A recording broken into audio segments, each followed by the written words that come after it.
After 20 years of marriage, have you ever looked at the person beside you and wondered, when did we stop talking deeply? If you feel lonely in your own home, tired of conversations about bills and routines, this is my real story in the United States, a journey from emotional distance to rediscovering connection, and how honest, simple talk slowly saved our marriage. 20 years married, still strangers? After 20 years of marriage, have you ever looked at the person beside you and wondered, when did we stop talking deeply? That question did not come to me during a big fight. It did not arrive with slammed doors or dramatic tears. It came on a quiet Tuesday night in the United States, after work, after dishes, after checking emails, after saying the usual things. Did you pay the electric bill? What time is your meeting tomorrow? Don't forget the parent-teacher conference. Normal words. Responsible words. Empty words. If you are watching this because you feel tired in your marriage, or maybe tired in your English learning journey, I understand you more than you think. Sometimes the problem is not that love is gone. Sometimes the problem is that depth is gone. And depth does not disappear in one day. It fades quietly, like background noise you stop hearing. When I first moved to the United States, everything felt intense. New country. New culture. New weather. Even the air felt different. Winters were colder than I expected. Summers were louder. People smiled at strangers. Cashiers asked, "How's your day going?" and actually waited for an answer. I was learning English seriously at that time, trying to improve my listening and speaking skills every day. Back then, my spouse and I talked for hours. We talked about our dreams. We talked about building a life in America. We talked about fear. We talked about hope. Our English was not perfect. Sometimes we searched for words. Sometimes we laughed at our grammar mistakes. But our conversations were deep. Real. Slow. Honest. That was our real English story practice. Fast forward 20 years. We had stable jobs. We understood American systems better. We knew how health insurance worked. We knew how taxes worked. We knew how to talk to teachers, doctors, neighbors. On the outside, we were successful immigrants living the American dream. On the inside, something felt quiet. Not peaceful quiet. Lonely quiet. Psychologists often say that emotional distance does not begin with conflict. It begins with routine. When conversations become only about logistics, the brain switches to task mode. In task mode, we solve problems. We organize. We plan. But we do not connect. Studies in relationship psychology show that couples who stop sharing personal thoughts and feelings slowly reduce emotional intimacy, even if they still love each other. Love without conversation becomes maintenance. Maintenance is not the same as connection. One evening, I noticed something small but powerful. We were sitting on the same couch, in the same living room in our house in America. The television was on. Phones were in our hands. We were physically close. Emotionally far. I tried to remember the last time we had a deep conversation. Not about bills. Not about work. Not about the kids. But about us. I could not remember. And that scared me more than any argument ever did.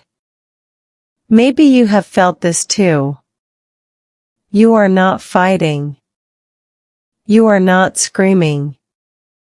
You are just existing next to each other. Like polite roommates with shared responsibilities. In English, there is a simple question, how are you, really? The word really changes everything. For many years, we stopped asking that word. We asked, are you okay?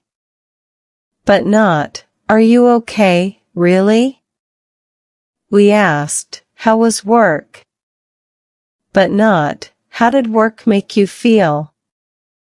According to communication research, emotional intimacy grows when partners share vulnerabilities. Not solutions. Not advice. Vulnerabilities. That means saying things like, I feel overwhelmed. Or, I feel invisible. Or, I miss us. But vulnerability feels risky. Especially after many years. Especially in a culture that values productivity. In the United States, life moves fast. Work emails never stop. Schedules are full. Children have activities. Weekends disappear.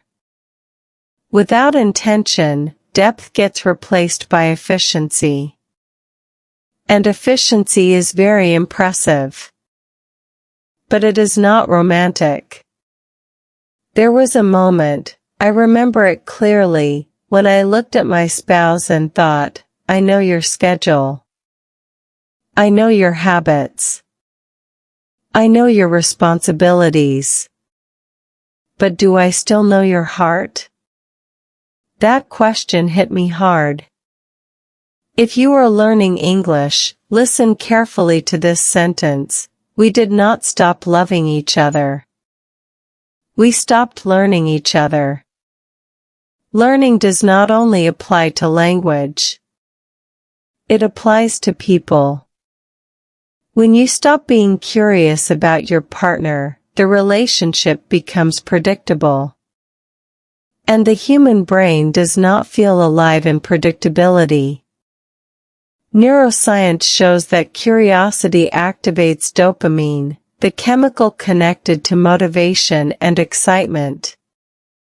When curiosity disappears, energy disappears.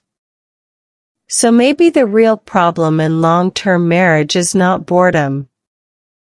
Maybe it is the absence of curiosity. For 20 years, we built a life in America. We survived culture shock. We raised children. We paid mortgages. We improved our English. We became stronger. But somewhere in that strength, we stopped asking deep questions. When did you stop talking deeply? Was it after the first child? After the promotion? After the move to a new city? After you felt tired one too many times? That night on the couch, I realized something simple but painful. Distance is not created by hatred. It is created by neglecting depth. And here is the hopeful part. If distance is created slowly, it can also be reduced slowly. This video series is not just about marriage. It is about communication. It is about real English listening and speaking practice through real life. Because when you talk about feelings, about culture, about challenges in the United States, your English becomes more natural, more emotional, more human. You do not need difficult vocabulary to speak deeply. You need honesty. You need courage. You need to ask one simple question: when did we stop talking deeply? That question is uncomfortable. But it is also the beginning. Because sometimes, the most dangerous thing in a 20-year marriage is not conflict. It is silence that feels normal. And once you notice the silence, you cannot ignore it anymore. The early days of moving to America. The first winter we experienced in the United States felt like a test of love. Not a romantic test. A survival test. We had just immigrated. 2 suitcases. Limited savings. Big dreams. My English was okay on paper, but real-life conversations moved much faster than any classroom recording. At the grocery store, people spoke quickly. At work, meetings felt like listening to a radio at double speed. Even the weather reports sounded complicated. And yet, during those early days in America, we talked more deeply than ever. Isn't that strange? When life was unstable, our connection was strong. When we did not fully understand the culture, we fully understood each other. Every night in our small apartment, we would sit at the kitchen table and talk. Not scroll. Not multitask. Talk. We asked questions like, did you feel embarrassed today? What was the hardest moment at work? Did you miss home? Sometimes our sentences were simple. Sometimes we mixed languages. But emotionally, we were fluent. There is something powerful about shared uncertainty. Research in social psychology shows that when couples face new challenges together, their brains release stress hormones, but also bonding chemicals like oxytocin. In simple words, difficulty can increase closeness when both people feel like a team. Back then, we were a team. We were learning how to pronounce American names correctly. We were learning how to understand workplace culture. In our home country, conversations at work were more formal. In America, colleagues asked about your weekend. They shared personal stories.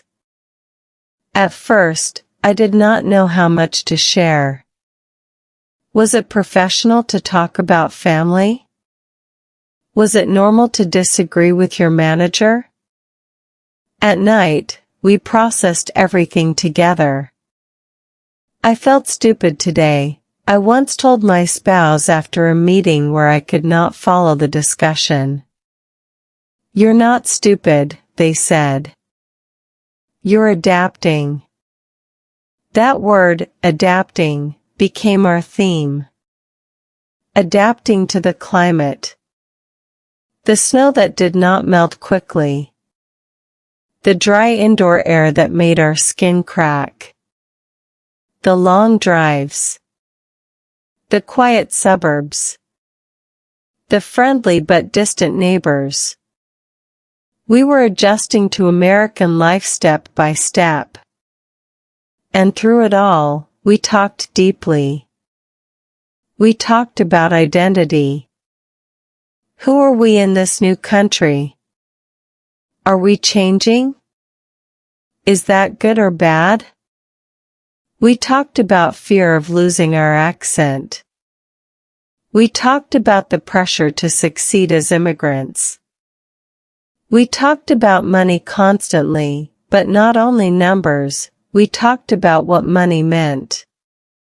Security, stability, pride. Those conversations were not perfect. Sometimes we argued. Stress does that. Immigration stress is real. Studies show that relocating to a new country increases anxiety, especially when language barriers and financial pressure exist. But instead of becoming silent, we became honest. Honesty was our survival tool. When you are new in the United States, everything requires effort. Opening a bank account. Understanding health insurance. Applying for jobs. Even calling customer service feels like a performance. You rehearse sentences in your head before dialing the phone. Hi, I'm calling about my account. You practice your pronunciation quietly.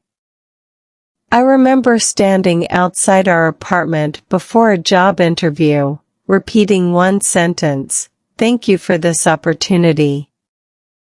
My hands were shaking. My spouse held my hand and said, "Just be yourself." Simple words. But they carried depth. Back then, we did not ask, "Did you pay the bill?" We asked, "Are you scared?" We did not say only, "How was work?" We said, "Did you feel respected?" Our English improved because our conversations had meaning. That is something I want you to understand if you are watching this for English listening practice. When you speak about real emotions, your brain remembers vocabulary better. Emotion strengthens memory. Neuroscience confirms this. Words connected to feelings are stored more deeply in the brain. So in those early immigrant years, without knowing it, we were practicing real English through real life. We would say things like, "I feel overwhelmed." "I miss home." "I'm proud of you." "I'm afraid of failing." These are not complicated sentences. But they are powerful. At the same time, cultural differences slowly began influencing us. In America, independence is highly valued. Individual achievement is celebrated. People are busy. Productivity is admired. Over time, we absorbed this mindset. We worked harder. We pushed ourselves. We wanted to prove that moving to the United States was the right decision. And that pressure created a subtle shift. In the beginning, we processed stress together.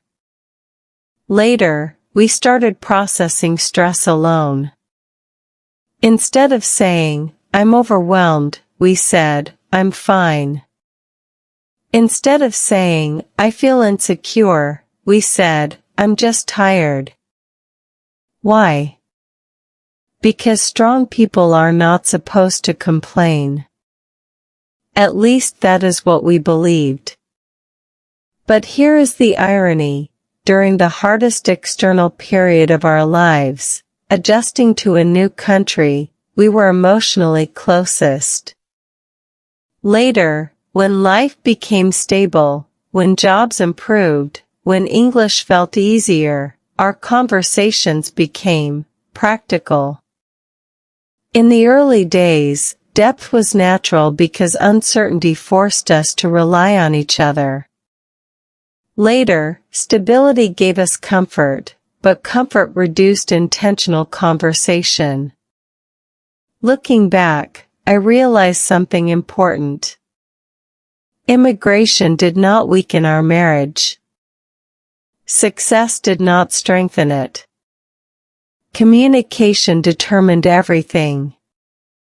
If you are living in the United States as an immigrant, or if you are building a new life anywhere, remember this: shared struggle can build intimacy, but only if you talk about it. Those early days shaped us. They proved we could survive together. They proved we could grow in a foreign culture. They proved that our love was not only romantic, it was resilient. But resilience without reflection can slowly turn into routine. And routine, if you are not careful, can slowly turn two brave immigrants into two efficient strangers. We did not see that coming. Not yet. When we used to talk for hours. Before mortgages. Before career promotions. Before PTA meetings and grocery lists longer than our patience. There was a time when we talked for hours, and never looked at the clock. It almost feels like another lifetime. Back then, love was not quiet. It was curious. It asked questions. It explored. It stayed awake past midnight just to understand one more thought, one more story, one more fear. If you are married now and feel distant, I want you to travel back with me. Not to a perfect fantasy, but to a real memory. We met before moving permanently to the United States, but our relationship truly deepened during those early immigrant years. We would sit in small coffee shops, sometimes sharing one drink to save money, and talk about everything. Not just plans, but meaning. What kind of life do we want in America? What kind of parents do we want to be? What kind of people do we want to become? These were not dramatic conversations. They were simple, slow, honest. Our English was still growing, but that made it more beautiful. We spoke carefully. We listened carefully. We chose words intentionally. When your vocabulary is limited, you focus more on emotion. I remember saying once, I don't just want success. I want peace. It was not a perfect sentence. But it was real. And we talked about that word, peace, for almost an hour. In those days, we were building what psychologists call emotional maps. Research by relationship experts shows that couples who deeply understand each other's inner world, dreams, fears, values, build stronger long-term bonds. It is not about knowing your partner's favorite food. It is about knowing what keeps them awake at night. We knew those things about each other. I knew their biggest insecurity. They knew mine. I knew what kind of childhood experiences shaped their personality. They knew why I was afraid of failure. We were not just in love with each other's strengths. We were curious about each other's vulnerabilities. And curiosity is powerful. Neurologically, curiosity activates the brain's reward system. It makes conversations feel exciting. That is why early relationships feel alive, because you are constantly discovering something new. But here is the truth no one tells you: discovery does not automatically continue. After years together, you assume you already know the other person. Assumption is the silent killer of deep conversation. At the beginning, we asked, "What do you think?" Later, we assumed we already knew the answer. In those early years, especially while building our life in the United States, we would go on long walks after dinner. Sometimes through quiet American neighborhoods. Sometimes in public parks. We talked about cultural differences. Why do people here move out at 18? Why is independence so important? Do you think we will change? We were not just surviving in a new country. We were analyzing it together. Observing. Reflecting. Laughing at misunderstandings. Supporting each other through awkward social moments. And we talked about love. Not in a dramatic movie way. In a practical way. What does loyalty mean to you? How do we handle conflict? What if one of us changes? Those conversations created safety. Emotional safety is not automatic in marriage. It is built through repeated moments of honesty. When you share a fear and the other person listens without judgment, your nervous system relaxes. Your body learns, "I am safe here." Back then, our home, even if it was small and temporary, felt safe. But something subtle happens after years together. Responsibilities increase. Energy decreases. The brain prefers efficiency. Instead of asking open-ended questions, you ask closed ones. Did you finish that? Are you coming? Did you call? Closed questions create short answers. Short answers create short conversations. Short conversations slowly create emotional distance. We did not notice the shift immediately. It happened gradually. Like turning down the volume one level at a time. You don't realize how quiet it has become until you try to remember the sound. One day, I tried to remember the last time we talked about our dreams, not our plans, but our dreams. There is a difference. Plans are practical. Dreams are personal. In the early years in America, we dreamed out loud. We imagined future vacations. We imagined what kind of home we would have. We imagined sitting together in old age, laughing about our immigration journey. Ironically, when some of those dreams became reality, stable jobs, a house, children growing, we stopped dreaming out loud. Success replaced curiosity. Stability replaced vulnerability. And deep conversation became optional. If you are listening to this as part of your English learning journey, notice how simple these sentences are. We used to talk for hours. We stopped asking questions. We assumed we already knew. You do not need complex grammar to express complex emotions. That is why real English story practice is powerful. When language connects to memory, it becomes meaningful. Looking back, I don't miss the financial stress of our early years. I don't miss the uncertainty. But I miss the intensity of our conversations.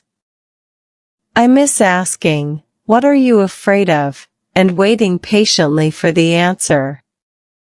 We did not fall out of love. We fell out of curiosity. And curiosity, like any skill, requires practice. In the beginning, we practiced it naturally. Later, we forgot to practice at all. That realization would change everything, but not yet. First, we had to recognize the silence that replaced those midnight conversations. And silence can be very comfortable. Until it isn't. When did we stop talking deeply? There wasn't a dramatic moment. No shattered plates. No final argument. No suitcase by the door. Just a question that arrived quietly one ordinary night in our home in the United States. When did we stop talking deeply? Not talking, we talked every day. But deeply. If you're married, you know the difference. Talking is logistics. Deep talking is revelation. Talking is, "What time is your meeting?" Deep talking is, "Why do you feel anxious before every meeting?" Talking is, "Did you pick up the groceries?" Deep talking is, "Why do you feel so tired lately, even when you sleep?" Somewhere between year 5 and year 15, depth faded. I can't give you an exact date. Emotional distance doesn't send a calendar invitation. It builds quietly. At first, it felt responsible. We were busy building our life in America. Careers were growing. The children needed attention. Mortgage payments demanded consistency.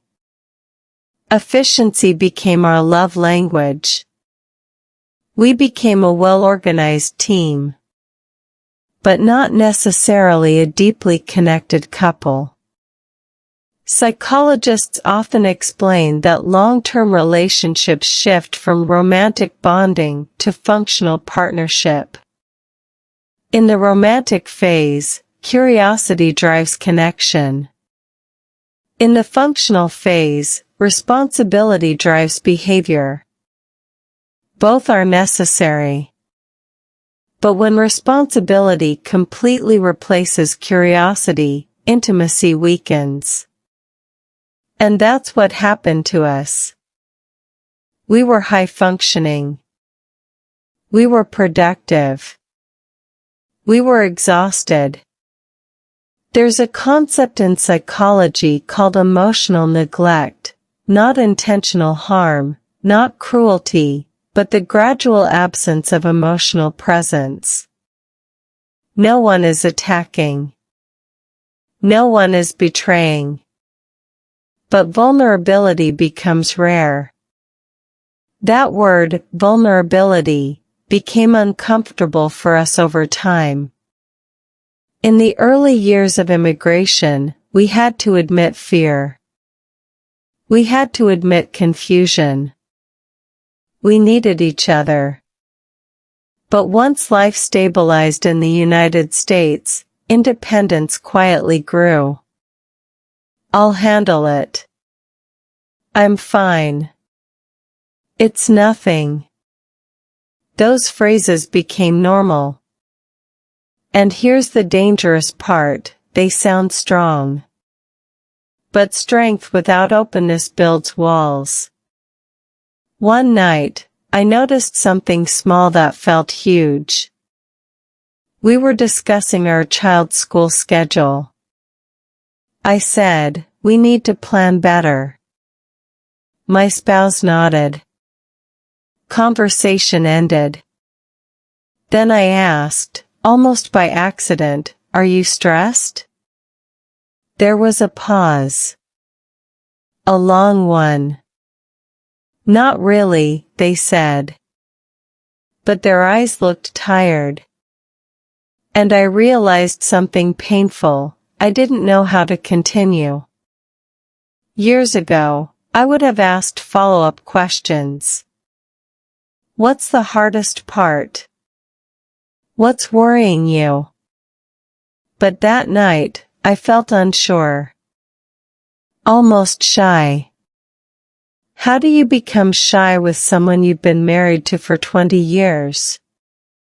Because deep conversation requires practice.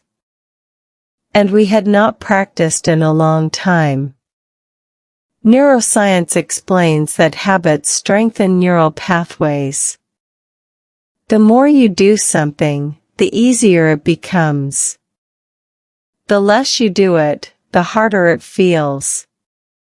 If you stop sharing emotions regularly, your brain becomes less comfortable with vulnerability. It's not that love disappears. It's that emotional expression becomes rusty.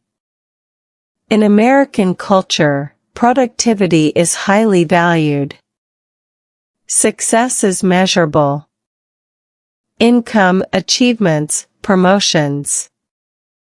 Emotional depth is not measured on a performance review. No one at work asks, "Did you emotionally connect with your spouse this quarter?" So we invested energy where rewards were visible. Career growth. Financial stability. Children's achievements. And without realizing it, we treated emotional intimacy like a luxury, something optional, something we would return to when things slow down. But things never slow down. There is always another bill. Another project. Another responsibility. Another distraction. When did we stop talking deeply? Maybe it happened the first time one of us said, "I don't want to burden you." Maybe it happened the night we were too tired to ask, "How are you, really?" Maybe it happened gradually, in hundreds of small missed moments. Researchers studying long-term marriages often emphasize one key predictor of relationship satisfaction: ongoing emotional responsiveness. That means when your partner shares something vulnerable, you respond with attention, curiosity, and care. But what happens when vulnerability is no longer shared? There is nothing to respond to. Silence becomes normal. And normal silence is dangerous because it doesn't feel urgent. We weren't fighting. We weren't unhappy in obvious ways. We were simply distant. Imagine two parallel lines. They run next to each other. They never crash. They never cross. They also never meet. That's what we became. Two responsible adults sharing a life. Not two curious souls sharing depth. I remember driving home from work one evening, thinking about the early years in America, the long conversations, the emotional honesty, the sense of teamwork. I asked myself a hard question. Do I still know what my spouse dreams about? Not goals. Dreams. I wasn't sure. That uncertainty hurt more than any argument ever had. If you're watching this as part of your English listening practice, notice how simple this question is. When did we stop talking deeply? You can use it in your own life. It's grammatically simple. emotionally powerful. And here's something important. Asking this question is not an accusation. It's an invitation. An invitation to reflect. An invitation to reconnect. But before reconnection, there must be awareness. That night, I became aware. Aware that silence had replaced curiosity. Aware that efficiency had replaced intimacy. Aware that we were not enemies. Just emotionally undernourished. And once you see emotional distance clearly, you can no longer pretend it doesn't exist. The question echoed in my mind again. When did we stop talking deeply? I didn't have the answer yet. But I knew one thing. If we didn't start again soon, we might wake up one day after 30 years of marriage, still strangers. And that thought was too heavy to ignore. Work, bills, and the quiet between us. There's a special kind of silence that doesn't sound dangerous. It sounds responsible. It sounds like calendars syncing. It sounds like, did you transfer the money? It sounds like, the dentist appointment is at 3 p.m. It sounds like, don't forget to sign the school form. If you live in the United States, you know this rhythm. Life here moves fast.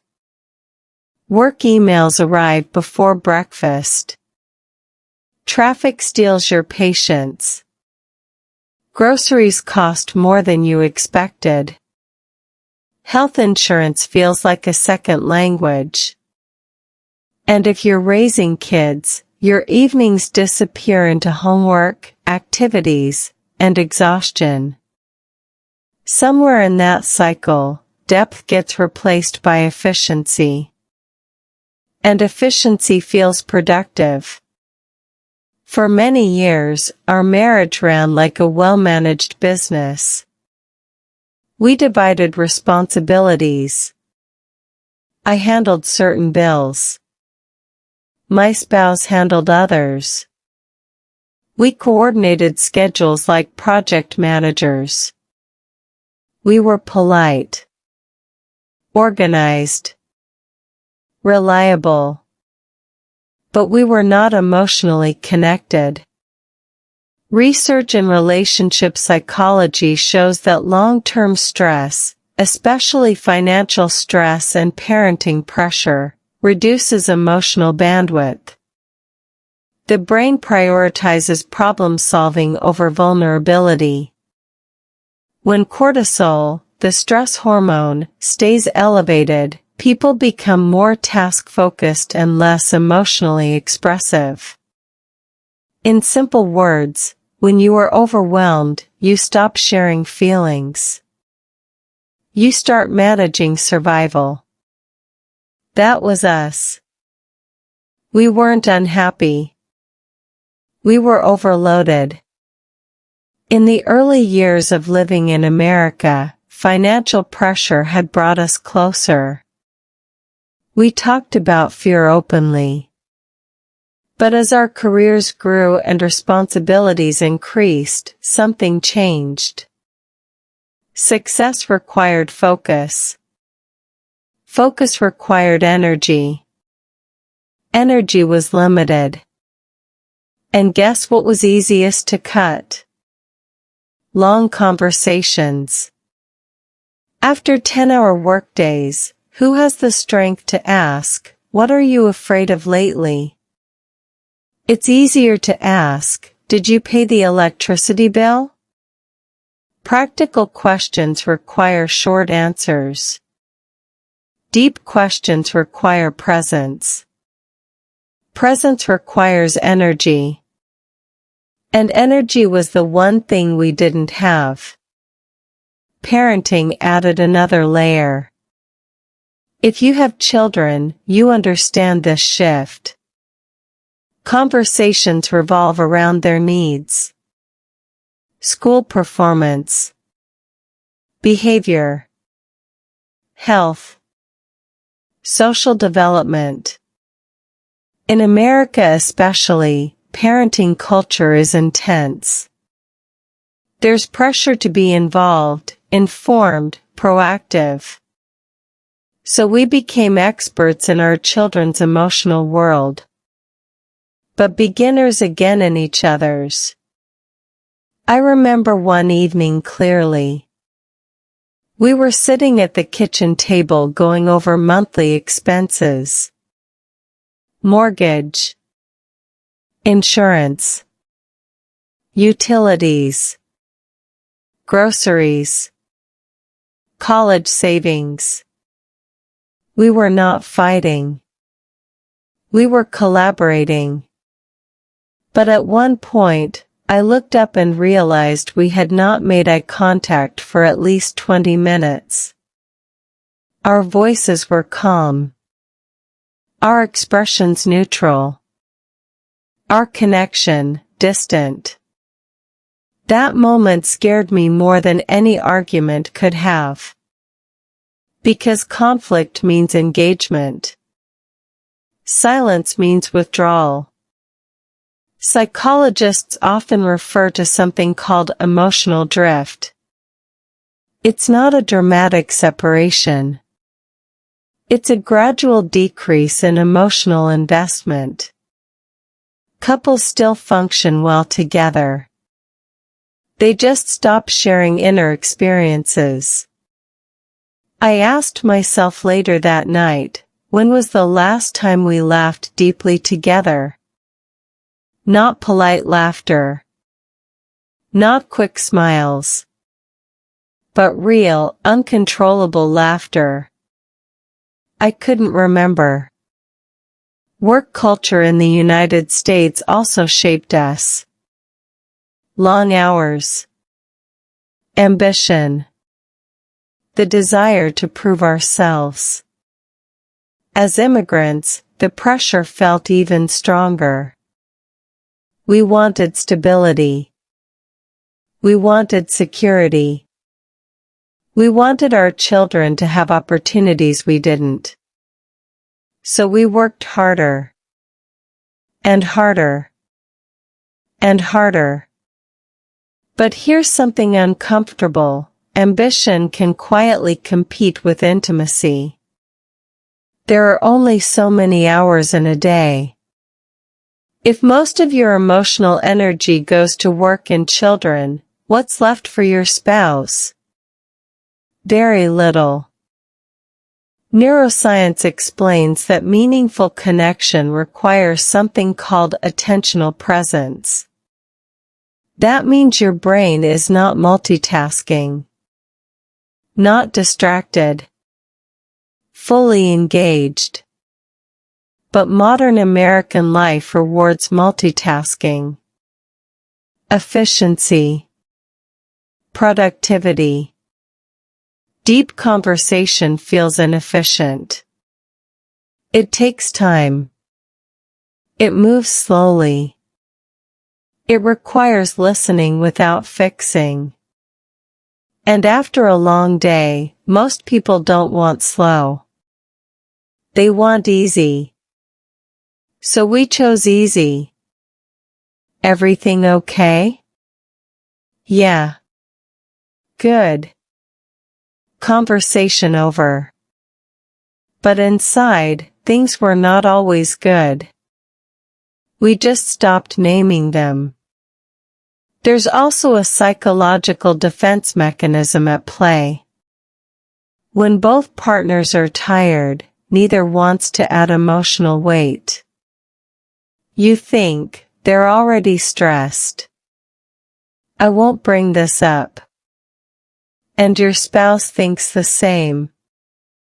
So both of you protect each other from discomfort. And in doing so, you create distance. It's ironic, isn't it? The intention is love. The result is silence.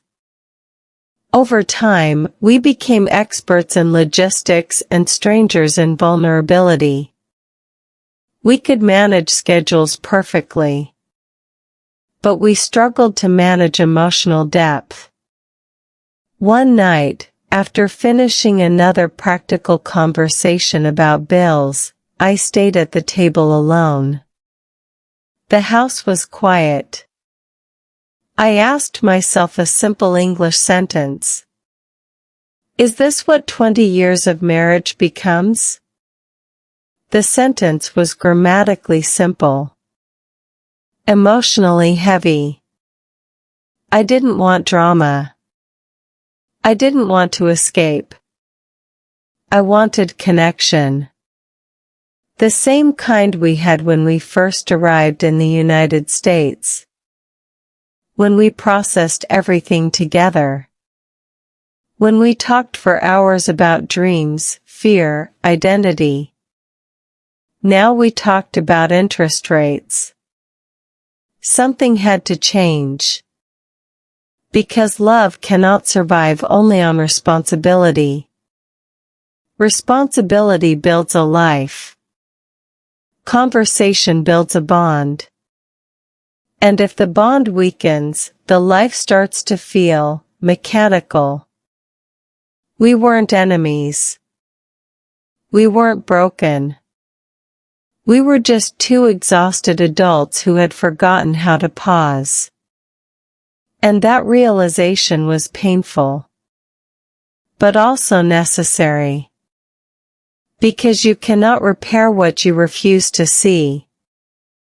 And I was finally seeing it clearly. The quiet between us was no longer peaceful. It was empty. One ordinary night that changed everything.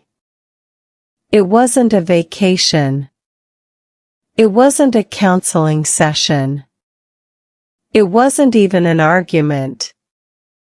It was a completely ordinary Tuesday night in our American home, and somehow, that was what made it powerful. The kids were in their rooms. The dishwasher was humming. Outside, the neighborhood was quiet in that typical suburban United States way, streetlights glowing, no one walking, everything calm. We were sitting on the couch. Together. But not really together. The television was on, but neither of us was truly watching. I was scrolling through my phone. My spouse was answering a late work email. Two adults in the same room, connected to Wi-Fi, disconnected from each other. And then something small happened. I laughed at something on my screen, a short video. Without looking up, I said, "That's funny." No response. Not because my spouse ignored me intentionally. They just didn't hear me. Or maybe they heard but didn't engage. In that tiny moment, I felt something unexpected. Loneliness. Not dramatic loneliness. Not "I want to leave" loneliness. Just a quiet, uncomfortable awareness. I was sitting next to the person I had been married to for 20 years, and I felt alone. That realization hit me harder than any fight ever had. I put my phone down. I looked at them. They were still typing. And suddenly, a thought entered my mind: if I stopped talking right now, how long would it take for us to notice? That question scared me. Because deep down, I wasn't sure. Psychologists often explain that emotional disconnection becomes visible in small behavioral patterns. Less eye contact. Fewer follow-up questions. More digital distraction. Over time, these patterns create something called parallel living, two people sharing space but not sharing experience. That night, I saw it clearly. We were parallel. And I didn't want to be. So I did something uncomfortable. I turned off the TV. My spouse looked up, slightly confused. What happened? And instead of asking about tomorrow's schedule, instead of mentioning bills, instead of staying safe in routine, I asked a different question. When did we stop talking deeply? The room felt different immediately. Not louder. Heavier. There was a pause, the kind that feels like time slows down. My spouse leaned back and said, "What do you mean?" That would have been the easy exit point. I could have said, "Nothing. Never mind." I could have laughed and turned the TV back on. But something inside me refused to go back to comfort. I mean, when was the last time we talked about us? About how we actually feel? Silence again. Not angry silence. Thinking silence. And then something surprising happened. They didn't defend. They didn't argue. They sighed. And said, "I've been feeling the same thing." That sentence changed everything. For years, I thought I was the only one noticing the distance. But research shows something important. In long-term marriages, both partners often sense emotional drift long before anyone says it out loud. The problem isn't awareness. It's fear of opening the conversation. Fear of conflict. Fear of hearing something painful. Fear of confirming what you already suspect. That night, fear lost. We started talking. Not perfectly. Not smoothly. But honestly. "I feel like we're always managing something," I said. "I feel exhausted all the time," they replied. "I miss how we used to talk." I miss that too. Simple English sentences. But powerful. If you're using this video for English listening practice, notice this: deep conversation does not require advanced vocabulary. It requires courage and clarity. I feel disconnected. I miss us. I don't want to drift further. These are simple phrases. But they open doors. As we continued talking, something softened in the room. The defensive energy we both feared never appeared. Instead, there was relief. Relief that the distance was acknowledged. Relief that neither of us wanted to give up. Relief that we were still on the same team. Neuroscience explains that when vulnerability is met with empathy, the brain reduces threat responses. The nervous system relaxes. Instead of preparing for attack, it opens to connection. That night, I could feel it physically. My chest felt lighter. My breathing slowed. We talked for over an hour. About work pressure. About feeling invisible sometimes. About missing our early immigrant days when we processed everything together. About how American life had made us efficient, but less emotionally expressive. At one point, my spouse said something I will never forget. "I thought you were fine." That sentence revealed everything. We both assumed the other was okay. So neither of us asked deeper questions. Assumption had replaced curiosity. And assumption almost replaced intimacy.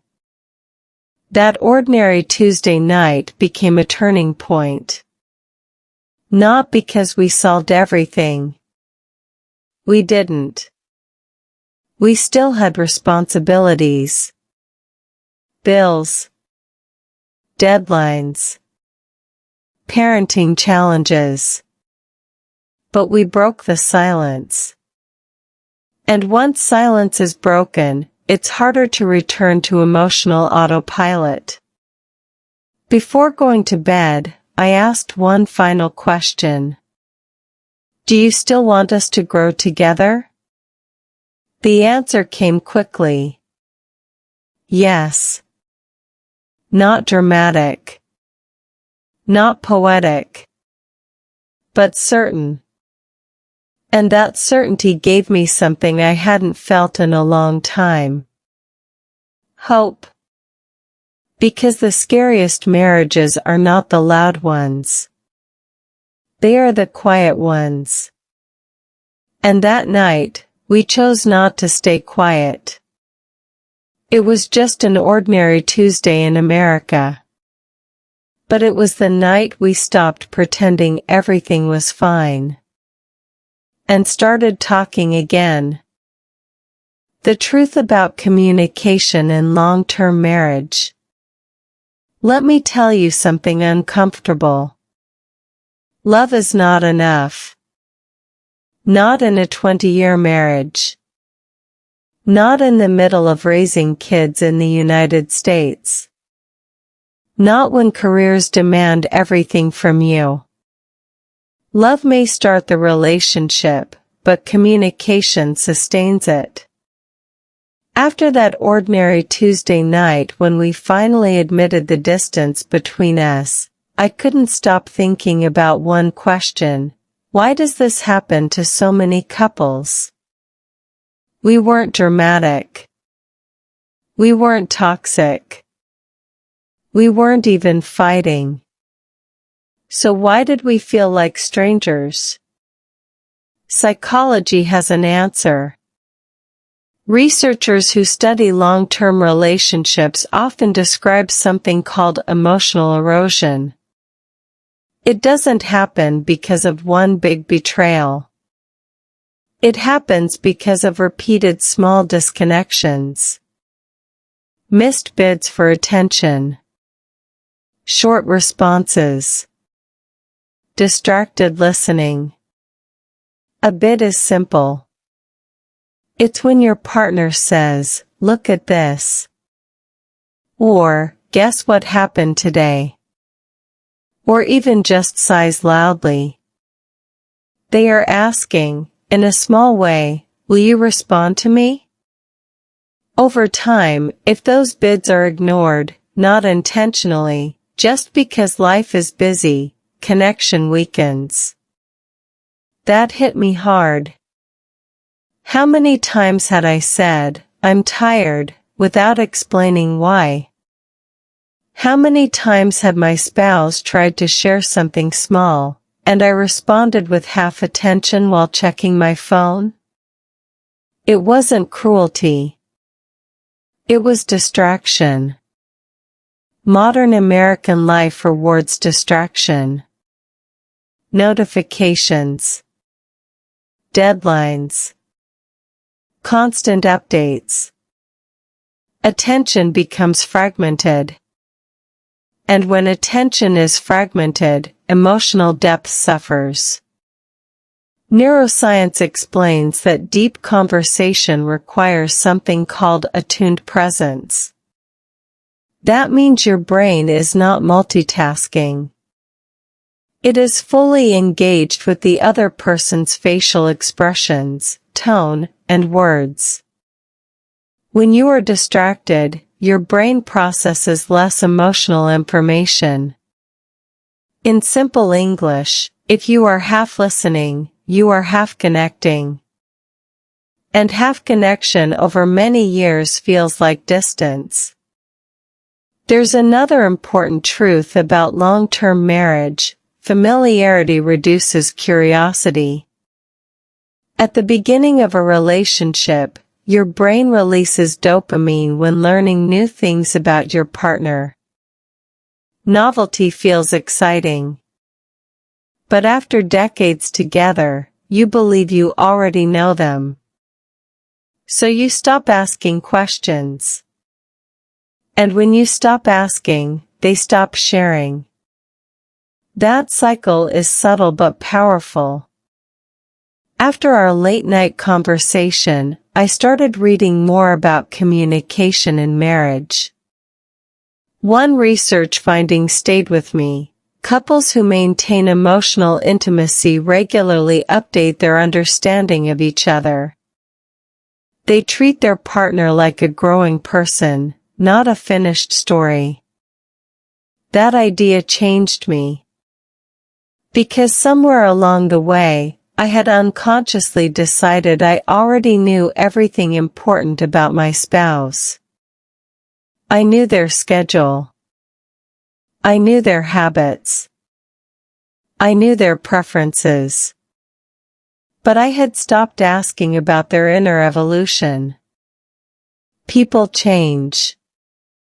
Especially after 20 years in a country like the United States, where culture, work, and environment constantly influence you. Stress changes you. Parenting changes you. Success changes you. Aging changes you. If you don't talk about those changes, you wake up one day next to someone familiar, but unfamiliar. That's not failure. That's silence. Another scientific insight that helped me understand our situation is something called emotional safety. Emotional safety means you can share vulnerable thoughts without fear of judgment or dismissal. In early relationships, couples often create safety naturally because they are curious and attentive. Over time, safety can quietly decrease, not because of criticism, but because of indifference. Indifference hurts more than disagreement. At least disagreement means engagement. Indifference feels like invisibility. When I reflected honestly, I realized we had not intentionally hurt each other. But we had unintentionally minimized emotional sharing. I don't want to bother you. I don't want to sound dramatic. It's not a big deal. These phrases slowly reduce intimacy. And here's the irony: most couples believe deep conversations should happen naturally. But after years together, they require intention. Intentional communication feels unnatural at first. It feels scheduled. It feels forced. But so does exercise when you haven't worked out in years. And emotional intimacy is like a muscle. It weakens without use. One evening after our breakthrough conversation, I tried something different. Instead of asking, "How was your day?" I asked, "What part of today drained you the most?" The answer was longer, more thoughtful. And it led to another question. Then another. Within minutes, we were talking like we used to, slower, deeper, less distracted. It wasn't magic. It was attention. If you're learning English through this story, notice how simple these questions are. What made you feel stressed? What are you thinking about lately? Do you feel supported? These are everyday phrases, but they create emotional depth. Communication is not about perfect grammar. It's about emotional clarity. There is also something hopeful in the research. Long-term couples can rebuild intimacy at any stage if both partners are willing. The brain remains flexible. Neural pathways can strengthen again through repeated emotional engagement. In simple words, connection can be relearned. That gave me courage. Because the scariest part of emotional distance is believing it's permanent. It's not. But ignoring it makes it stronger. So here is the truth about communication in long-term marriage. You don't drift apart because you stopped loving. You drift apart because you stopped revealing. And revealing, even after 20 years, is still possible. But someone has to start the conversation. And that night, we finally did. Real English Story Practice. Here's something I didn't expect. The night we began talking deeply again didn't just change our marriage. It changed my English. That might sound strange, especially if you're watching this for English listening practice. But stay with me. Because this is where life and language connect in a powerful way. For years, I had studied English seriously. I practiced grammar. I listened to podcasts. I improved my pronunciation. Living and working in the United States forced me to adapt quickly. My vocabulary became professional. Efficient. Clear. But something was missing. Emotion. When conversations in your life become shallow, your language becomes shallow too. You talk about tasks, schedules, responsibilities. You use practical vocabulary. Deadline. Payment. Meeting. Pick-up time. Useful words. Necessary words. But not emotional words. When my spouse and I began rebuilding our connection, our conversations naturally became deeper. And without planning it, I started using a different kind of English. I feel disconnected. I miss our old conversations. I'm afraid we're drifting. I want to feel close again. These sentences are simple. No advanced grammar. No complex vocabulary. But they are emotionally rich. And that richness changes how your brain processes language. Neuroscience tells us that emotion strengthens memory retention. When you attach feeling to language, your brain stores it more deeply. That's why you remember lyrics from songs connected to strong memories. That's why you remember painful conversations word for word. So when I began speaking honestly about my marriage, my English became more natural, not because it was more complex, but because it was more real. That's when I realized something important about learning English in the United States. Real fluency is not about sounding perfect. It's about sounding human. For years, I tried to sound correct. Polished. Professional. But in my own home, I needed something different. I needed vulnerability. And vulnerability uses simple language. If you're following this video series as Real English Story Practice, here's what I want you to understand. Stories are powerful teachers. Especially your own. When you talk about your real life, your challenges, your cultural adjustments, your marriage, your fears, your brain connects language with identity. And that makes your speaking stronger. After our breakthrough conversation, I started intentionally practicing this. Not in a classroom way. In a life way. Instead of thinking in my native language and translating emotions into English, I began expressing feelings directly in English. For example, instead of thinking, "I'm stressed," I said out loud, "I feel overwhelmed today." Instead of saying, "Work is busy," I said, "I feel pressure at work, and I don't know how to relax." That extra detail matters. Psychologists explain that emotional labeling, naming your feelings clearly, reduces stress.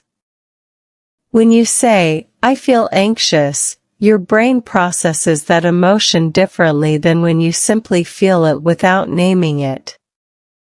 So when we practiced deeper communication in English, we were strengthening two things at the same time.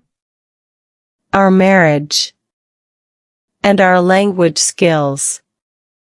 Living in America often pushes immigrants to focus on functional English. How to order food. How to speak at work. How to handle paperwork. That's important. But emotional English is just as necessary. Can you say, "I feel lonely"? Can you say, "I need more connection"? Can you say, "I'm scared of losing us"? These are not phrases you learn in business meetings. But they are phrases that build intimacy. One evening, I suggested something simple. Let's talk for 15 minutes without our phones. 15 minutes felt small. Manageable. Not overwhelming. At first, it felt awkward. We laughed nervously. It felt almost like a first date again. But we asked real questions. What are you thinking about these days? What do you worry about but don't say?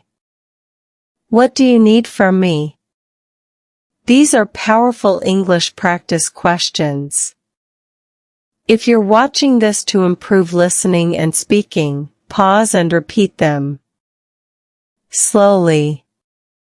Clearly. Notice how they feel. Real English story practice is not about memorizing scripts. It's about expressing authentic experience. And something surprising happened over time. As our emotional conversations increased, my overall fluency improved. Why? Because emotional engagement increases attention. When you care about what you're saying, you focus more. Your pronunciation becomes clearer. Your tone becomes natural. Language is not just words. It's energy. When our marriage felt distant, my English felt mechanical. When our conversations deepened, my English felt alive. This is why storytelling is such a powerful learning tool. Especially when you're living in the United States and navigating cultural differences.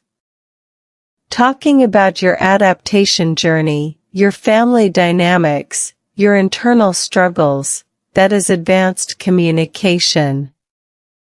Not because of grammar, but because of depth.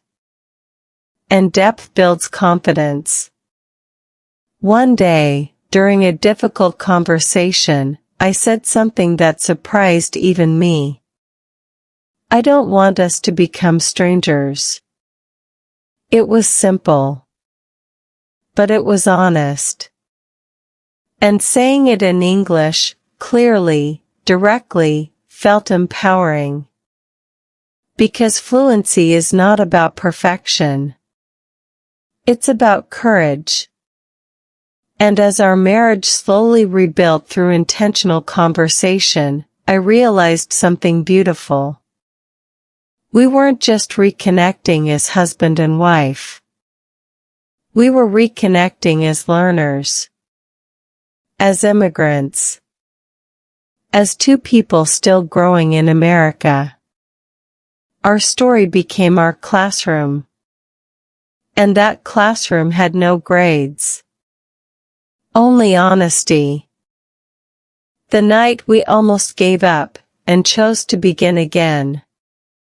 There was a night, after nearly 20 years of marriage, when we sat across from each other at the kitchen table in our small apartment in the United States and seriously considered walking away. Not because of betrayal. Not because of screaming fights. But because of silence. By that time, we had already built a life as immigrants in America. We had survived culture shock, financial pressure, career uncertainty, and the quiet loneliness that often comes with starting over in a new country. From the outside, we looked stable. We had jobs. We paid our bills. We showed up for family gatherings. We smiled in photos. But inside our marriage, something had slowly eroded. We had stopped talking deeply. We still discussed schedules. We talked about groceries, deadlines, taxes, responsibilities. We coordinated like business partners. But the emotional conversations, the ones about fear, regret, dreams, disappointment, had disappeared. And without even noticing, we became strangers living in the same home. That night, after a long day at work, I said something that shocked even me. Are we just surviving, or are we still choosing each other? The room went quiet. My spouse didn't answer immediately. And that silence felt heavier than any argument we had ever had. In immigrant life in America, survival mode can quietly steal intimacy. When you are focused on keeping your job, improving your English, adjusting to American work culture, building financial stability, and proving yourself in a new country, emotional connection can feel like a luxury. But marriage cannot survive on logistics alone. We both knew something had to change. And here's the truth that's hard to admit, neither of us was completely innocent. We had both retreated emotionally. We had both assumed the other person should understand. We had both avoided vulnerable conversations because they felt uncomfortable. In American culture, especially in high-pressure work environments, productivity is praised. Efficiency is rewarded. But emotional openness? That requires courage. That night, instead of blaming each other, we did something different. We asked questions. Not accusations. Not criticism. Questions. When did you start feeling alone? What have you been afraid to tell me? What do you need from me now? At first, the answers were awkward. Our voices were careful, measured, almost formal, like two professionals negotiating a contract. But slowly, the walls began to crack. My spouse admitted feeling invisible. I admitted feeling unappreciated. We both confessed that we had been carrying private fears about our future in the United States, fears we had never voiced because we didn't want to burden each other. That realization changed everything. We weren't distant because we didn't care. We were distant because we were both protecting each other from our own vulnerabilities. And protection, without communication, turns into isolation. That night became a turning point in our marriage journey. We didn't fix everything in one conversation. This wasn't a Hollywood reconciliation. There were still difficult weeks after that. Still misunderstandings. Still moments of frustration. But something fundamental shifted. We began choosing depth again. We made a simple agreement: once a week, no phones, no television, no distractions. Just conversation. Real conversation. We called it our reset night. Sometimes we talked about small things, work stress, cultural misunderstandings, parenting worries. Other times, we went deeper: identity, purpose, aging, regrets, hopes for the next chapter of our American life. And something surprising happened. The more we talked, the safer we felt. The safer we felt, the more honest we became. The more honest we became, the more connected we felt. It wasn't dramatic. It was gradual. But it was real. For anyone in a long-term marriage, especially immigrant couples building a life in the United States, this stage can feel confusing. You look around and think, we've accomplished so much. Why do I still feel distant? Because success does not automatically create intimacy. Emotional connection requires intentional effort. We also learned the importance of language, not just English fluency, but emotional language. Learning to say things like, I feel overwhelmed. I'm scared of failing. I miss how we used to talk. I still choose you. These simple sentences carried more power than years of silent endurance. One night, months after that first difficult conversation, my spouse said something that stayed with me. I don't want a perfect marriage. I want a present one. That line hit me deeply. Not perfect. Present. And that became our new goal. We stopped measuring our relationship by the absence of conflict. Instead, we measured it by the presence of honesty. We stopped asking, are we happy all the time?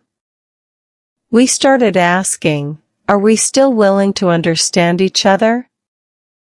If you're watching this and feeling tired in your marriage, if you're living in the United States and juggling career pressure, cultural adaptation, financial responsibility, and family expectations, if you've ever looked at your spouse and felt like you're speaking different emotional languages, you are not alone.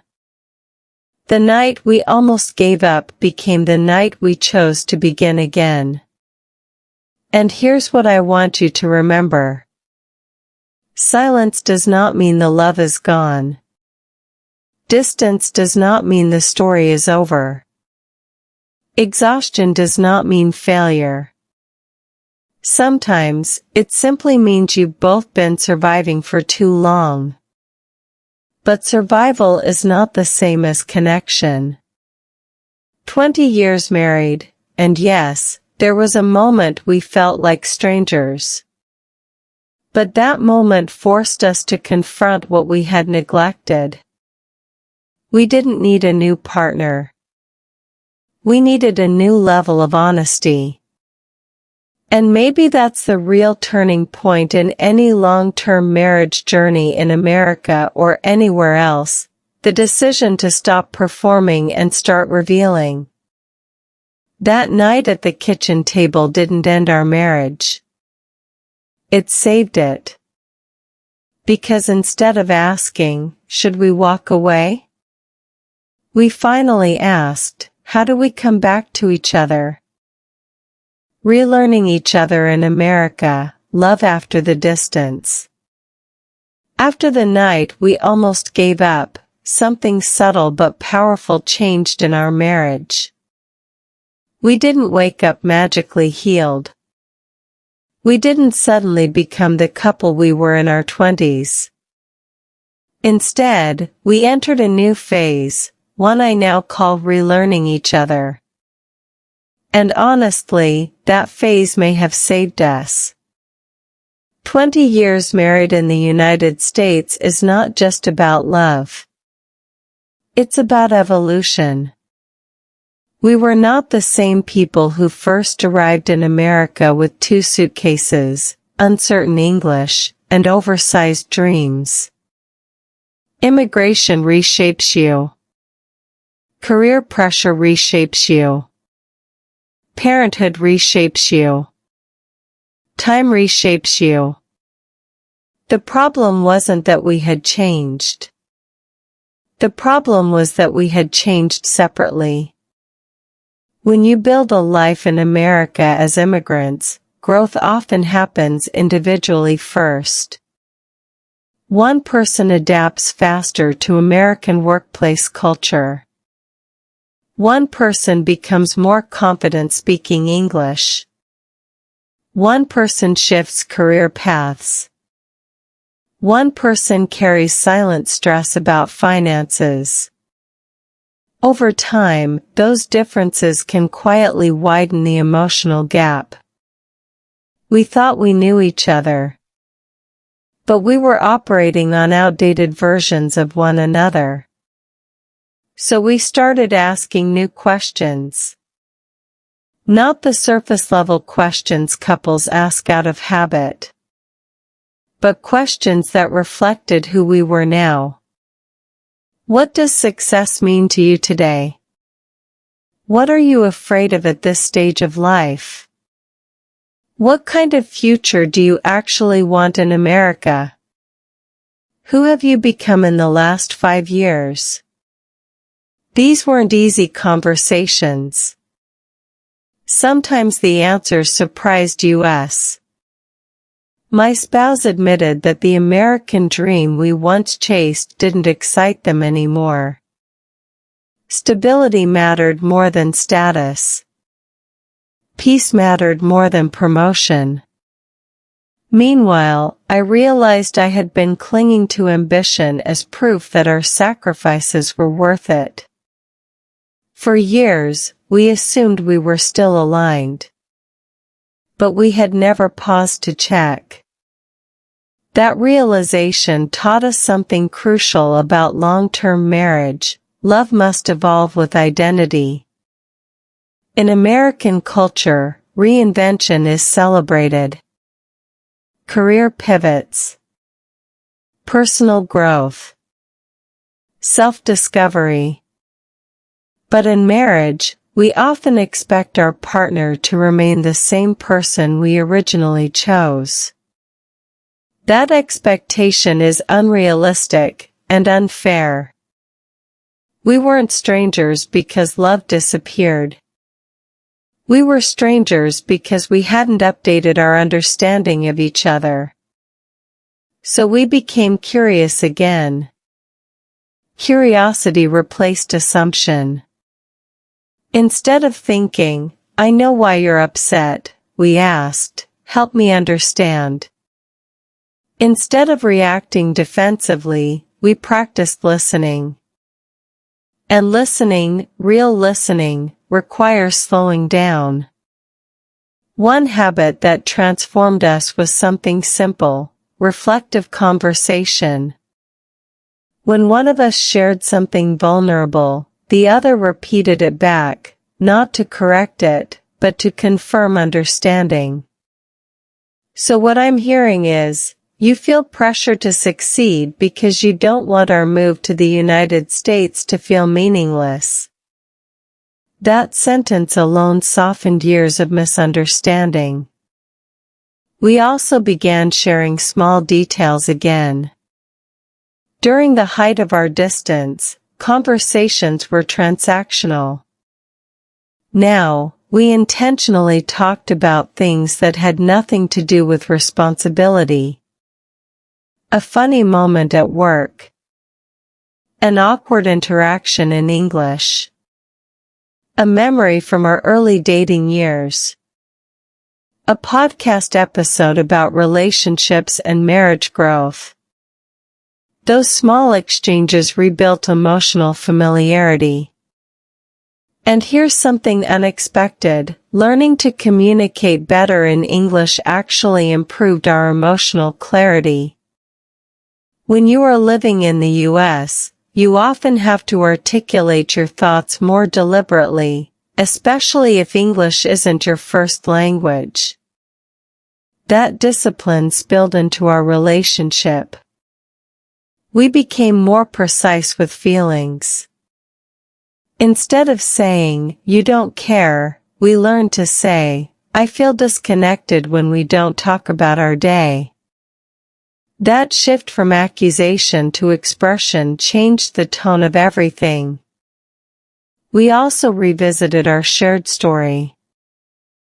One evening, we looked through old photos, from our early years, from our first apartment in America, from the stressful months when money was tight but hope was high. We laughed at how naive we were. We cried remembering how scared we had been. And in that reflection, we saw something we had forgotten: we had always been a team. Even when we felt distant. Even when we stopped talking deeply. Even when we questioned everything. Relearning each other meant acknowledging growth without fearing it. It meant accepting that the person sitting across from me was not the same 25-year-old I married, and that was not a loss. It was evidence of survival, adaptation, and resilience. Marriage after 20 years is not about reliving the past.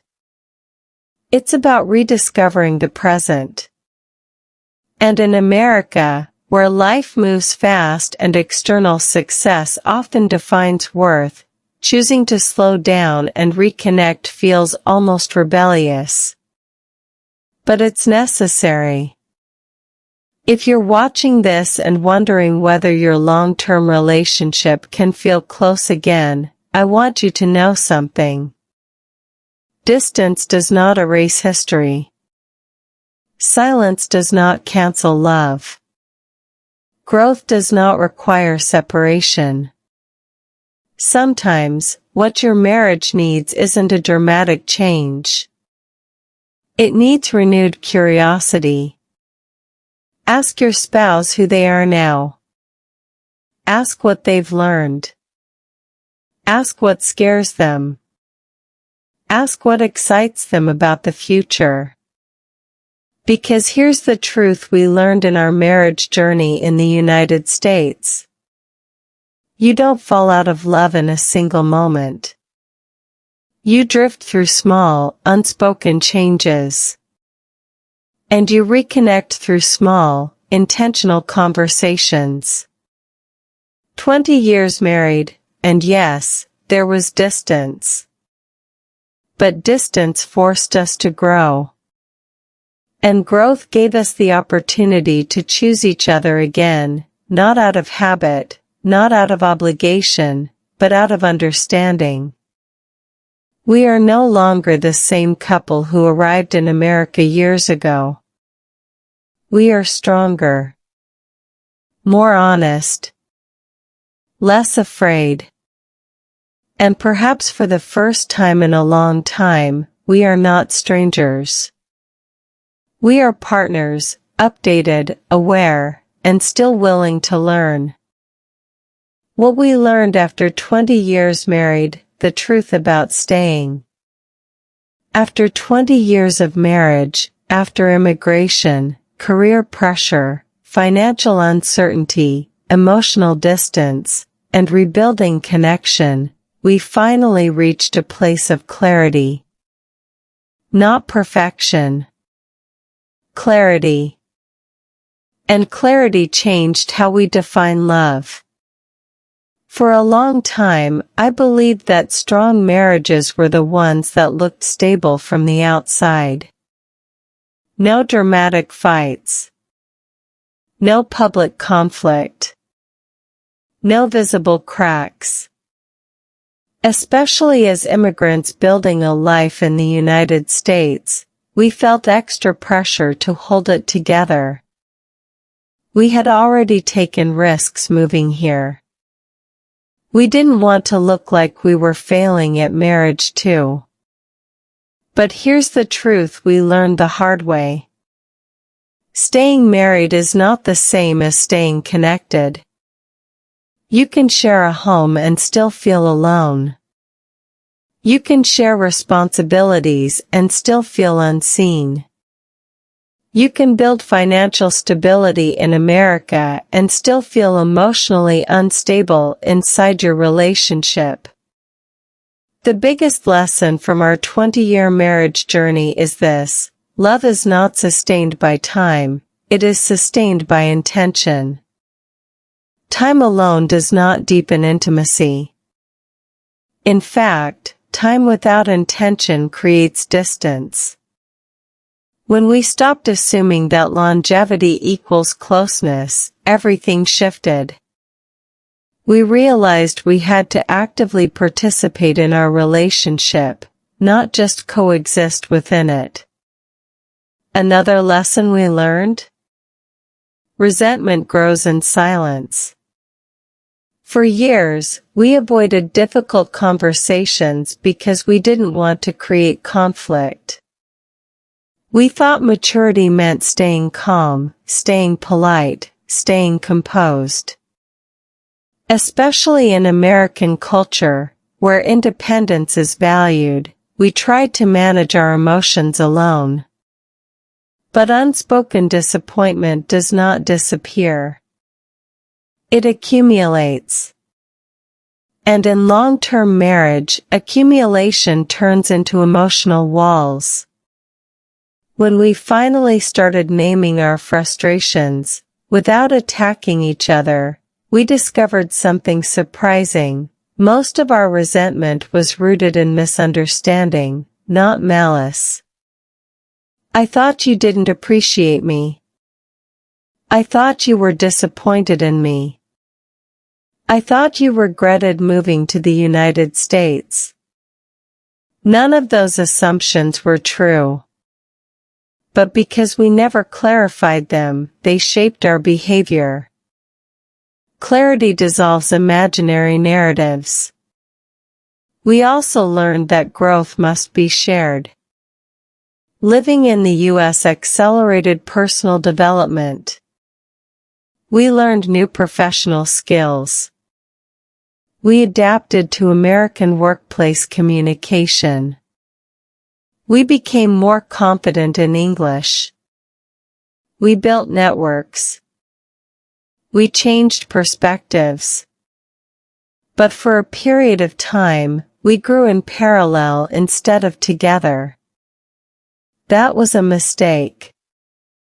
Now, we make space to discuss our goals, not just practical ones, but personal ones. What kind of life do we want in the next 10 years? Do we value stability more than ambition? Are we prioritizing income over health? Are we chasing success or meaning? Those conversations realign us. And alignment prevents drift. We also stopped chasing the idea of a perfect marriage. In the age of social media, especially in the United States, couples often present curated happiness. Anniversary photos. Romantic vacations. Smiling family portraits. But perfection is performance. Presence is power. One night, during one of our weekly reset conversations, my spouse said something simple. "I don't need you to solve everything. I just need to know you're with me." That sentence reframed everything. Marriage is not about eliminating problems. It's about facing them side by side. And here's a truth that might feel uncomfortable. Commitment is a daily decision, not a one-time promise. We used to think our wedding vows guaranteed endurance. But endurance without engagement turns into emotional numbness.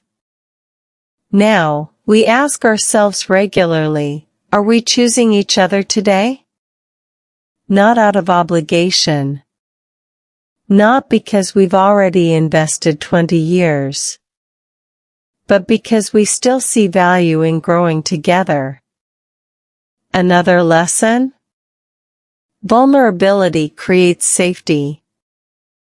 In immigrant life, especially in a competitive environment like the United States, vulnerability can feel risky. At work, you project competence. In public, you project confidence. With extended family, you project stability. But if you project strength everywhere, where do you lay down your armor? Marriage should be that place. When I admitted my fear of professional failure, my spouse didn't judge me. When my spouse admitted feeling insecure about aging, I didn't dismiss it. We held those fears together. And holding fear together builds intimacy faster than shared success ever could.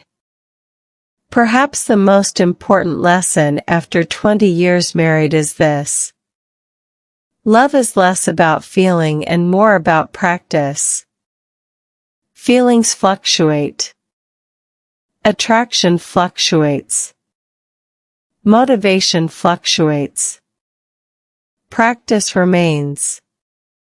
Practice listening. Practice apologizing. Practice expressing gratitude.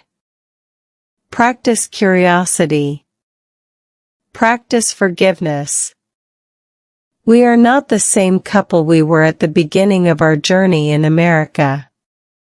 We are more realistic now. We understand that there will be seasons of closeness and seasons of distance. There will be moments when conversation flows effortlessly. And moments when silence creeps back in. But now, we recognize the warning signs sooner. We no longer ignore emotional drift. We address it. If you are watching this and feeling discouraged in your marriage, especially if you built a life in the United States that looks successful but feels lonely inside, I want you to hear this clearly. Struggle does not mean you chose the wrong partner. Distance does not mean love is gone. Conflict does not mean failure. Sometimes, it means you are being invited into a deeper level of honesty. 20 years married, and yes, there were seasons when we felt like strangers. But staying was not about endurance alone. It was about transformation. We didn't just survive our challenges. We allowed them to refine us. And today, when I look at my spouse, I don't see the same person I married decades ago. I see someone who has grown, struggled, adapted, and remained. And I see someone who still chooses this marriage. That, more than romance, more than stability, more than history, is what staying truly means. 20 years married, still strangers? Or finally seen? If you had asked me years ago what 20 years of marriage in the United States would look like, I would have described security, stability, success, a well-built life. I would not have described silence. I would not have described distance. And I definitely would not have described sitting across from my spouse wondering, when did we stop talking deeply? But here we are. 20 years married. And the real story is not about perfection. It's about transformation. When we first moved to America, we were united by urgency. Everything was new. Everything required teamwork. Learning the system. Understanding American workplace culture. Improving our English. Building credit. Finding better opportunities. We leaned on each other because we had to. Survival created closeness. But once survival became stability, something subtle shifted. We stopped fighting for our relationship and started maintaining our lifestyle. We worked hard. We paid bills. We achieved milestones. On paper, we were succeeding in the American dream. But emotionally, we were drifting. The turning point in our marriage journey wasn't dramatic. There was no scandal. No explosive argument. Just one honest question. Are we still truly connected? That question forced us to confront something uncomfortable. You can live in the same house and still feel unseen. You can share a history and still feel misunderstood. You can love someone and still feel alone. And that realization is terrifying. For a while, I thought maybe distance after 20 years is normal. Maybe long-term marriage just becomes quieter. Maybe deep conversations fade with time. Maybe emotional intensity belongs to younger couples. But that belief is dangerous. Because when we normalize emotional disconnection, we stop trying. So we made a decision. Not to recreate the early years. Not to chase constant excitement. But to pursue intentional presence. We began practicing something simple but powerful, daily check-ins. Not logistical updates. Not reminders about responsibilities. But emotional check-ins. How are you really feeling today? What's been weighing on you this week? Is there something you haven't told me? At first, these questions felt unnatural. After years of surface communication, depth feels uncomfortable. Vulnerability feels exposed. But gradually, something shifted. The more we spoke honestly, the less intimidating honesty became. And here's what I realized about long-term marriage in America. Busyness is the biggest threat to intimacy. Work deadlines, financial planning, family obligations, community involvement. There is always something urgent. But connection is rarely urgent. It is important, but not urgent. And what is not urgent often gets postponed. We stopped postponing. We scheduled connection like it mattered, because it does. We also changed how we handled conflict. Before, disagreements felt like threats. Now, we see them as information. If something triggers frustration, it reveals an unmet need. If something hurts, it reveals a vulnerability. Instead of asking, who is right, we now ask, what is this teaching us about each other? That shift alone reduced defensiveness. Another powerful change was gratitude. After 20 years, it's easy to take your partner's presence for granted. You assume they will always be there. You assume their effort is normal. But gratitude reawakens awareness. I appreciate how hard you work. Thank you for staying patient with me. I'm proud of how we handled that situation. Small acknowledgments restore emotional warmth. And over time, warmth rebuilds intimacy. Looking back, I don't think we were ever truly strangers.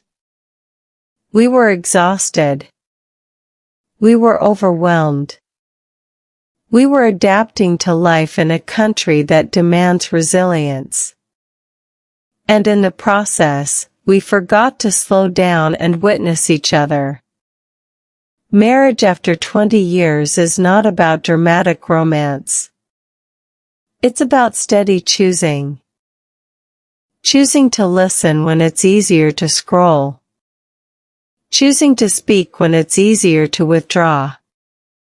Choosing to stay curious when it's easier to assume. Choosing to forgive when it's easier to keep score. If you're watching this and feeling discouraged in your relationship, especially if you built a life in the United States that looks successful from the outside but feels distant inside, please hear this. Distance is a signal, not a sentence. It signals that attention is needed. It signals that deeper conversation is overdue. It signals that growth is waiting. 20 years married, still strangers? Maybe sometimes, yes. But not because love disappeared. Because we stopped revealing ourselves fully. Now, when I look at my spouse, I don't see the version from our wedding day. I see someone shaped by immigration, sacrifice, professional growth, disappointment, perseverance, and courage. And I realize something beautiful. We didn't lose each other. We outgrew old versions of ourselves. And then we found each other again, more aware, more honest, more grounded. This marriage is not the same as it was 20 years ago. It is deeper, less fragile, more intentional. We no longer measure success by how little we argue. We measure it by how quickly we reconnect. We no longer fear hard conversations. We fear silence. Because silence is where distance begins. If there is one message I want this story to carry, it's this. Long-term marriage is not about avoiding change. It's about navigating change together. It's about updating your understanding of the person you promised to love. It's about choosing presence over performance. And maybe the real question isn't, are we still strangers? Maybe the better question is, are we willing to truly see each other again? After 20 years in America, after seasons of silence and seasons of rebuilding, my answer is clear. Yes. We are still choosing. And that choice, made daily, imperfectly, intentionally, is what keeps us from becoming strangers ever again. 20 years married. Immigrated to the United States. Built careers. Paid bills. Survived pressure. Almost lost each other in silence. If you've watched this far, maybe part of this story feels uncomfortably familiar. Maybe you're not in crisis. Maybe there's no dramatic betrayal. Maybe everything looks fine. But deep down, you've been asking yourself, when did we stop talking deeply? When did love become logistics? When did survival replace connection? Here's what I've learned after 20 years of marriage in America. Most relationships don't end because of one catastrophic event. They fade because of accumulated silence. And silence feels safe, until it slowly becomes distance. This story wasn't about blame. It wasn't about perfection. It wasn't about the American dream falling apart. It was about rediscovering emotional intimacy after years of building a life in the United States. Because here's the uncomfortable truth no one talks about. Success does not protect your marriage. Longevity does not guarantee connection. Time does not automatically create depth. Intention does. If this journey resonated with you, ask yourself one honest question tonight. Are you surviving your relationship?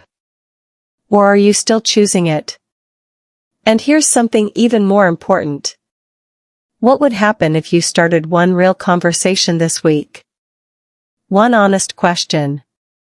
One vulnerable admission. One moment of presence instead of performance. You don't need to fix everything overnight. You just need to interrupt the silence.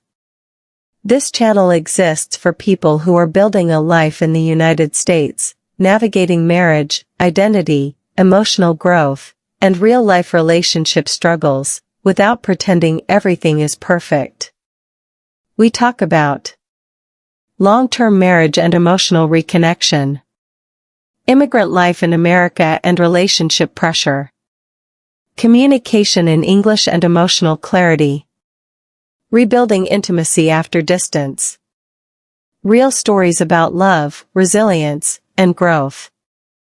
Not theory. Not fantasy.